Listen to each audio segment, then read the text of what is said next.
from coming. Dr. Thecla Fitz-Lewis, president of the National Consumer Association, is advising all consumers to become familiar with their rights under the amended Consumer Protection Act.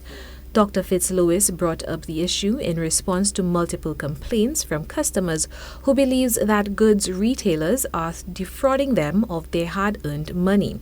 Citing recent incidents at not one but two local supermarket chains in recent weeks with false pricing, Fitz-Lewis reminded consumers that it is their responsibility to remain vigilant when conducting day-to-day transactions. As consumers, we have those rights and responsibilities to look at the things we consume. But when we consume something that is not right, we have a responsibility to bring it back, because there are free things. The merchant either has to replace it, repair it, or refund it. So you see, walking into some of these places and you see no refund, no exchange. They could have done that before January 2022. After January 2022, you cannot have no refund, no exchange. In addition, she further stated that the NCA has received several complaints from consumers concerning a swipe limit at some local establishments when they opt to use their debit cards for point-of-sale transactions. Dr. Fitz-Lewis notes that the goal of some organizations is to move to a cashless system. However, that cannot be the case when merchants are exacting rules that have not been placed by the financial institutions themselves.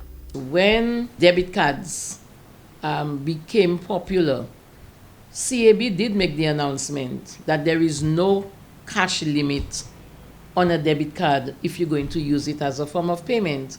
There are some business places, especially small business places, who have a limit as to what amount you can pay on your card. So say, for example, somebody runs to the supermarket with the ATM card, their debit card, and want to pay an item for $15.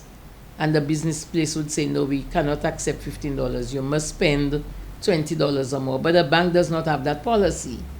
And time again, we recognize that business places do violate the Consumer Protection Act. She implores consumers, when faced with these issues, to not be hesitant and bring them to the attention of the NCA or even the Department of Consumer Affairs, as most of these practices are illegal. Consumers need to know their rights, and as a consumer association, we will make it our duty in 2024 to continue what we started in 2023, to educate consumers on their rights, their roles, and their responsibilities, to ensure they are not disadvantaged in any way by persons who seem to think that because of ignorance or lack of knowledge that they can take advantage. The Consumer Protection Act, effective in St. Lucia since January 1st, 2022, promotes and safeguards consumer rights in the supply of goods and services. The legislation balances consumer interests with supplier interests, requiring clear and fair consumer agreements. It also covers cancellations, warranties, defective goods, labeling, consumer safety, recalls, product liability, and distance selling. For Choice News Now, I am Chelsea Austinay.